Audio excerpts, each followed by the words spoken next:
Can you see that? Yeah.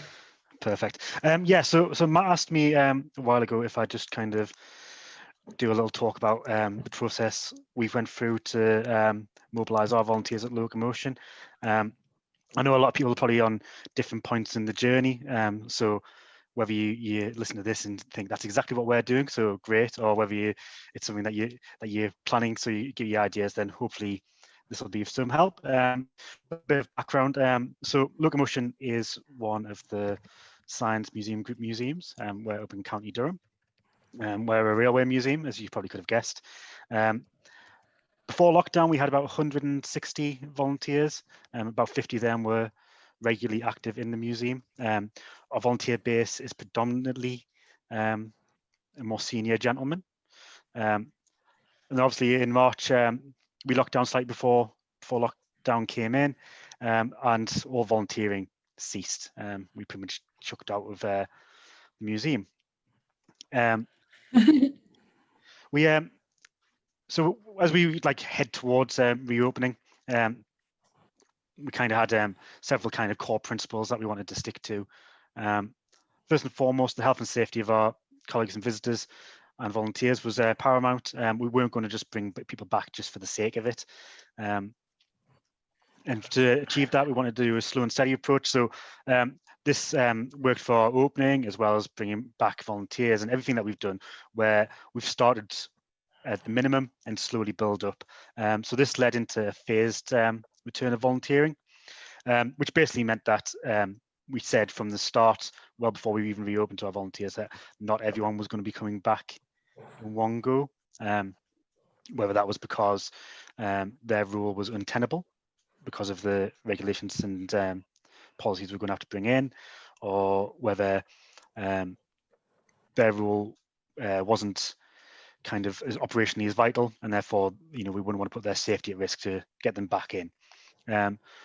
So when deciding what rules to bring back, we looked at the operational need and the safety measures that would need to bring in and what would work. We also wanted to kind of continue review what we're doing and continue to engage with our volunteers throughout. So Locomotion reopened on the 20th of July, 2020, which seems like ages ago now. And we opened up for 5 days for visitors, and that's continued until now. And I think that is going to continue until March next year. That we will only be open Wednesday to Sunday, and at the moment it's 11 till 4. And that allows us, it gives us 2 days where our cleaning team can get in and deep clean the place. It gives us 2 days where our teams that work in conservation and rail ops, they can get in and do their work without having to worry about interacting with the visitors. Just a bit of information about how the museum's working at the moment. We're a one-way system around the museum. We're obviously ticketed only, still free. We have hand sanitizer stations throughout the museum, and we're glad to welcome our first volunteers back in mid-August. So we opened in mid-July. It took us just under a month to get our first volunteers back through the door.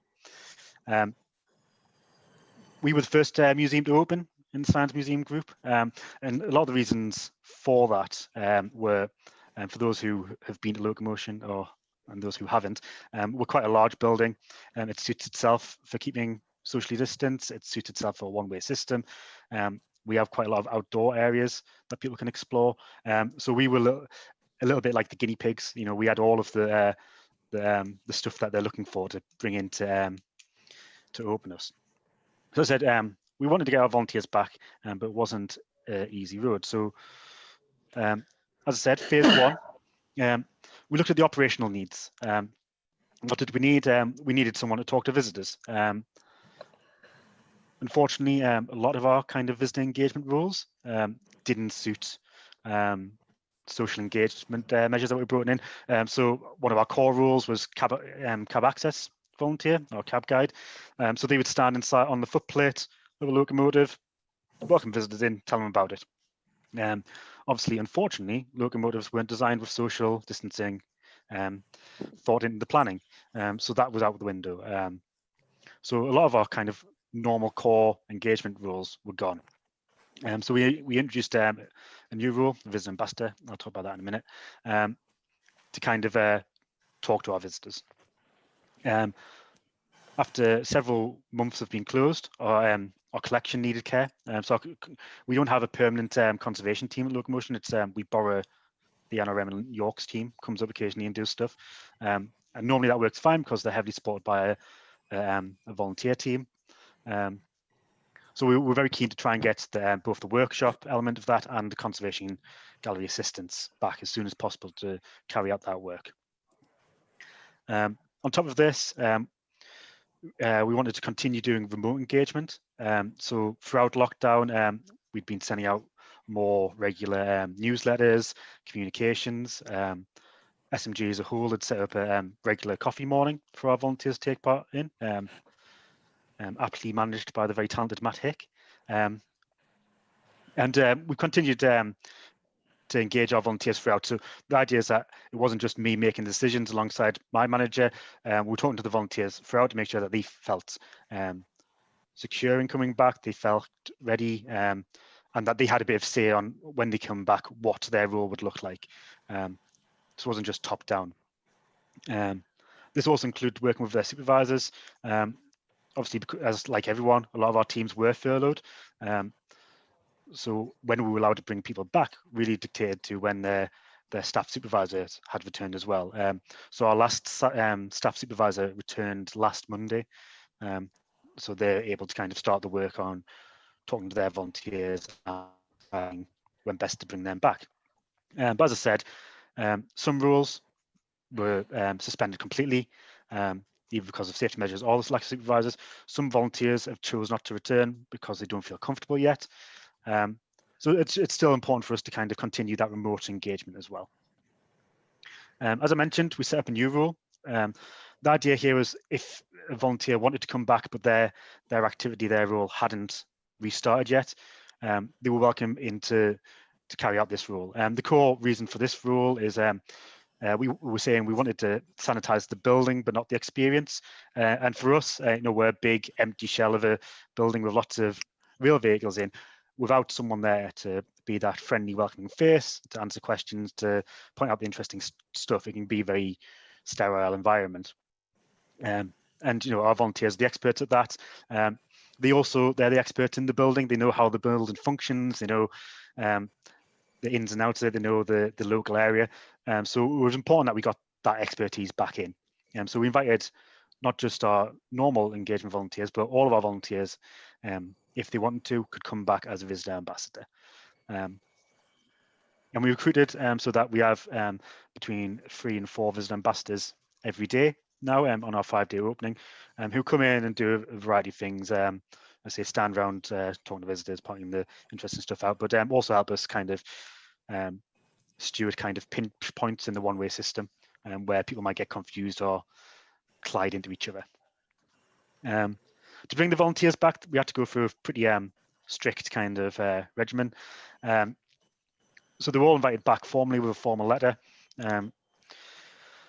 finding out if they had any concerns, finding out if they had any vulnerabilities that we needed to know about. And then they were invited in to do a reinduction. We did both face-to-face on-site and remote reinductions over Teams, and both worked really well. Obviously, we had to do some face-to-face reinductions because, as I mentioned, our volunteers tend to be more elderly gentlemen, and some of them, after retirement, have decided that they don't like using computers, which is fine. So we did do some on-site training as well. And the main focus of that was, welcoming them back, making them feel comfortable, telling them the measures that we've put in place to keep them safe, and more importantly, the operational changes and how the site functions, how their day on site is very different now than it used to be. So we wanted them to know that and feel comfortable coming back. We also did some face mask training, so all of us wear face masks while on site in front of house with the visitors. We carried out our normal health and safety essentials training. Anyone who had a vulnerability, we also had to carry out an individual risk assessment to outline kind of extra measures that we put in place for them. For the most people, obviously the main vulnerability was age, and the measures most in place was everything that we'd put in place for everyone else, but kind of, reiterating those points, hammering them home that, they have to keep their distance, wear their masks, wash their hands, use the hand sanitizers, like really hammering those points home. And then finally, kind of any changes to role. So for our engagement volunteers, it's massive changes, higher rules changed. For our conservation volunteers, the main change is that they'll be on site when there's no visitor and reduced staff. So one of the main issues that we had to overcome for them guys was making sure there was duty management supervision and first aid supervision. And that leads us on to phase 2. So at the end of phase 1, I went on holiday and everything went swimmingly without me. And now I've came back and I've started interfering with things again. So one of the main things that I want to do is work with the volunteers on developing new ways of engagement. I'm sure you're all using the phrase "build back better" when describing what you're up to, and that's kind of one of the things that we're wanting to do. Is we're working on a blank canvas here. Any idea is a good idea about how we engage with our visitor, and we want to include volunteers in that. So we started by doing a review of what we've done for the last 2 months, and looking at ways we can do things differently going forward. So we're looking at using tablets to engage visitors, or that sort of thing. One of the things that we did do is we expand our front visiting facing rules. So we've redeployed our model railway team. One of the initial reasons why we hadn't redeployed them is that those guys are in the more vulnerable category, and also their place in the museum would have caused quite a pinch point. At the end of the summer holidays, we realized visitor numbers were dropping, as they always do. So we thought it was a good time to trial their return. And we're also phasing return of community volunteering groups. So this includes groups that work on items of the collection, that or work on vehicles on site that don't belong to us, that belong to them. But also we work quite closely with people like Step Forward, autism awareness groups, to find their community users opportunities and rules. And it was very obvious just that their well-being had really suffered during lockdown. We were really trying to find ways that we can bring those guys back safely and make them feel comfortable, because I think the main thing for those guys is finding somewhere where they feel at ease. For volunteers that continue to be unable to return, which is quite a lot of our volunteers, a lot of our roles haven't returned. As I said, we started with 160. I'm on about 50 volunteers are now redeployed. So we're developing new rules, so new opportunities. We're looking at developing a gardening and maintenance team for those volunteers whose roles haven't returned but don't quite want to talk to the visitor. They want to do more hands-on stuff, so we're going to do a gardening team. We're looking at doing some remote volunteer activities, so it's really interesting to hear Becky's ideas. Be trying to steal some of them. So we're going to look at that and review that over the next few months. And then because all of our supervisors have returned now, we're encouraging better communications, just to keep the volunteers in the loop of what their plans are. Look at maybe whether we can get people back to do training, or just engage in better ways. And I think that is kind of me. Obviously, the big change for us is we are in the area that we're in tier 2. We were very worried that it was going to be a tier 1 for the Northeast, but so our next kind of big thing is, now we've finished building up our strength and bringing our volunteers back, we're going to have to look at ways in which we kind of scale back some of our stuff. But what I've been doing is talking to our volunteers and saying, one of the main things is that now we've crossed the Rubicon, we've done all of the legwork, that if we do need to shut down, that's fine, because we can hit the ground running when we're given the go ahead to build back up again. So that's me. Brilliant. Thank you, Simon. Thank you. It was really interesting to hear the different phases of the reopening, bringing volunteers back. And I think a lot of the questions that came through in the chat came about bringing back volunteers. Did you have an estimation of what percentage of volunteers have come back already? No, I haven't got a percentage. As I say, I'll try and work it out in my head if I can. I'd say about a third have came back. and it tends to be the kind of groups that were more active beforehand. The ones who were heavily engaged, who were keen to come back. So our conservation teams ran by our friends organisation, and they've returned pretty much almost at full strength, bar one or two who are in the critically vulnerable category. I say some of our front of house volunteers haven't returned because they the rule change didn't suit them, or because their family are vulnerable and they prefer to wait until they all clear before they can come back. I imagine it's quite it's a difficult time for those changes for volunteers. Was it when you were replanning a reopening, or even before the replanning sort of commenced? Was there a point when you and I imagine all the volunteer managers here today were thinking about whether some volunteers would ever be able to come back and volunteer with you? I think that's still in mind now. Really, there's some volunteers that you still worry about whether when they will be able to return, what that will look like. I think the key for us is kind of keeping them involved, making them still feel part of the community, because it is a community and they want to feel part of it. So keeping that communication going when they're away, and making them feel that when they feel confident to return, we're here for them. And also we talked about it on the day we got kicked out of the museums. We talked about it's repaying the debt a little bit. For years, we've counted on them to support our events and our activities. During this time, it was for us to kind of support them through these things. Thank you. I got a question from Rhiannon. Rhiannon, did you want to ask your question?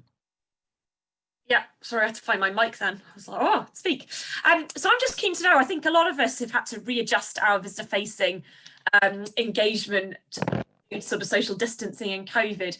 But what I've realised, and I do try and see positives in challenging situations, is that there are actually some real positives that we've learned from rethinking about our visitor-facing volunteers. And there's things that we will take actually from the new adjusted role that we've brought in. And I just wondered whether you'd had those internal conversations yet about, actually, is this a good start for you to think about boosting a visitor engagement volunteer pool going forward post-COVID? 100%, yeah. So as I said, one of the things that we're doing at the moment is kind of working with our volunteers to improve just what engagement methods they can do, and how they can be better visitor ambassadors and whatnot. But even from before we started bringing our volunteers back to that role, we discussed about how, once things reopen, whatever that might be, when we've got our cab guides back and our tour guides and our model railway, those guys will want to go back to their roles. But this kind of visitor ambassador role, as we develop it, would be the perfect kind of entry level role, we thought, like to bring people in, to let them experience and learn about the museum on a kind of really simple, easy way, before kind of deciding whether they want to develop into doing tours or doing cab access or whatever they want to do. So we definitely thought of it like that, as like this is a great way to kind of start from scratch and look at everything that we do and bring it all together. And potentially diversify your team as well. 100%, yeah. Yeah, great. Thanks, Simon. Thank you, Simon. One question before we move on to our final speaker today. Obviously with a lot, like you said, in cab space being quite small and not suitable for social distancing, do you have any idea of when you think they might be possible? Do you have any parameters for when that sort of volunteering will be able to come back? No, I mean, how long's a bit of string, really? I mean, we'll see what the regulations are changing daily, so we have to figure out what goes on with that. I say we are kind of constantly reviewing things, so I think there's ways that we can start our kind of tour guides up. It's a hard one though, because I mean, do you do it in family groups? Do you do it in households? How do you force them to keep distances, that sort of thing? But we're starting to review those things. Cab guides, I don't see them coming back until social distancing measures are relaxed. Brilliant. Thank you, Simon. Thank you for sharing remobilisation of volunteers at Locomotion, and I hope the next few weeks of redeployment continue well as well.